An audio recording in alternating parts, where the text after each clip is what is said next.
Today I'm going to be installing a Snow Performance Stage 1 water methanol injection kit on my 2009 BMW 535i. This water methanol kit costs a little less than $300 and comes with pretty much everything you need to install it, except some wiring extensions. The goal for this install is to run a single nozzle right into this VRSF charge pipe, where it's already got a 1/8 NPT fitting on one side.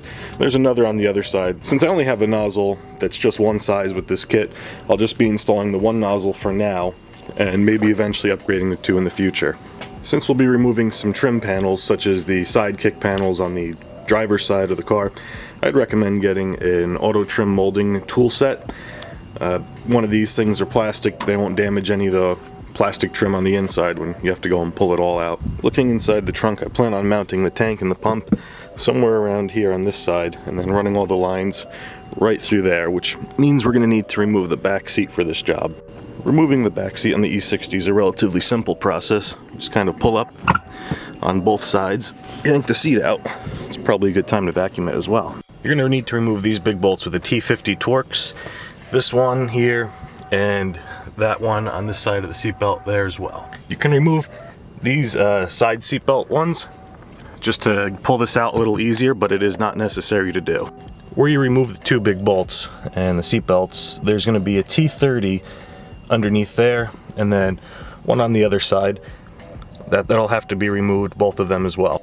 Now we have to move into the trunk. Looking back up here, there's two sliders, which I'll show you once I get under there, and there that pretty much have latches that hold the whole back seat assembly together. So we've got to go in there with a flathead screwdriver and push those apart. It's kind of hard to see, so I'm going to try my best. But in here, there's some latches, which you just kind of have to feel your way around there and work through them. And I'll show you what it's like when they're opened. I just can't do this and film at the same time, but these latches have to slide over. I think you can see them up here.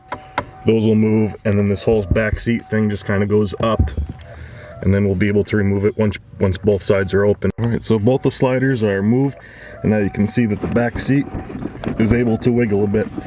So then we got to go back into the back seat area and then we're finished removing the seat. So now that that's all taken care of, we can kind of go ahead and lift up from each side, kind of work your way around. Again, it's hard to do one-handed, so at this point you can pretty much just pull up the seat and then drop it forward. I'll show you what that looks like. There we go. The whole thing just kind of slid forward. At this point you can remove the seat.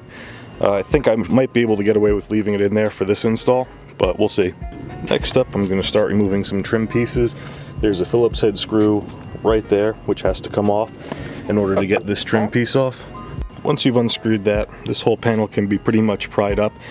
I used one of these pry tools and kind of just slowly worked around here. I'm no expert at trim panel removal by any means. I actually normally break these clips in the first place almost all the time, so I'm not really going to be the best DIYer for how to remove all this type of stuff, but I'm going to pretty much show you what I went through.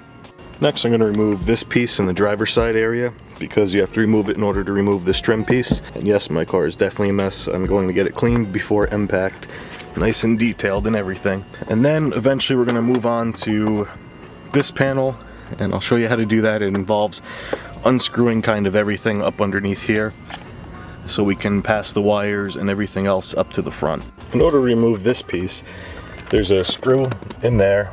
I believe it's just a regular old Phillips head. So this handle has to come out, and then there's just some more clips where you have to pop off. Just be careful, because there is that trunk release button here, so you don't want to violently pull this away and then have rip out one of the wires for that. And underneath that handle, there's also just one more Phillips head that you have to remove. Once you've got this removed, you can go ahead and unclip this trunk release button and then move this whole thing out of the way. And then we're going to remove a screw there, one there, a couple more around. I think there's 6 total all up underneath here, and drop this whole area so we can get access to the grommet that goes between here and the firewall. Now that we've removed this little bit, I'm not pulling it all the way down just because there's so many wires and stuff attached to it. So I'm going to see if I can get away with it like this, or maybe even a little lower. But back through there, you can see where a whole bunch of wires from a wiring harness goes, and that goes through the firewall through a nice little grommet, which is exactly what we'll be using to run the methanol line and the wiring that has to go up there as well. So now we're on the engine side of things. We're going to take off the wiper cowl, which there's a billion videos out there of how to do, or tons of DIYs online, even some of my own videos. And we're going to look over here by the brake booster, and we'll see there's a wiring loom that comes out. It's a little dark here, but right here where my hand is, there's this whole big wiring loom and grommet, which we're going to be using to pass the wires and the methanol line through, which you saw coming out of the other side. Over in that grommet, there's like a little nib that sticks out at the top here, and that's exactly what we're going to cut and run our wires through. That way we're not making any unnecessary holes inside that that whole seal, and that looks like it'll fit those wires and boost line, or rather the methanol line, with no problem at all. Once you got that hole cut, we're going to go ahead and run the methanol line in through there, grab it from the inside, and then run it all the way back into the trunk. Now that that's all run, we're going to have to run a single red wire from here to the boost activated switch, going all the way back to the relay. I tucked the methanol thing, hose, underneath the carpet, and then kind of ran it all the way back up there, through there. As per the instructions, I ran some more wires for the LEDs. One will go to the constant switched, or the 12 volt switched on source, which is activated by, or which I'll be using for the boost switch as well. And then one of them goes all the way back to the trunk. Well, one ground wire goes back to the trunk, and one ground wire for the injection LED will go right to where there's a factory ground already. I'm tucking my LEDs kind of just up in this corner here so I can glance at them quickly and they won't be really intrusive to the cab. So I ran those LEDs nice and stealth-like and buttoned everything else back up. I did that yesterday because it started raining, so I would have liked to leave it all, or left it all open, just in case something is not working right. However, now I've moved on to the wiring, so I wired in the relay harness using this bolt from the taillight as a ground, which I used in my trailer harness as well, and running this all along back here. This panel too I removed, which is pretty easy. It's 3 screws, and then wired it to the battery there. So now I just have to wire the injection LED and the pump. So I've wired up the low-level LED light to come on, obviously when it's low. I'm using pretty much just a splice off of my flex fuel module. There's probably a better ignition switch, or like ignition on 12 volt supply, than what I'm using, but since I already had this existing, it was just easier enough for me to grab it.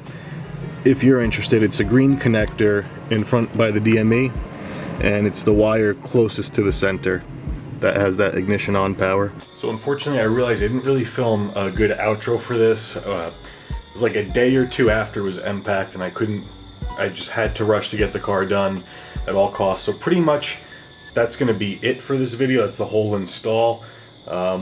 I'll show you like a couple other little things in a follow-up video, maybe way of routing, but that's pretty much how you would get it done in an E60.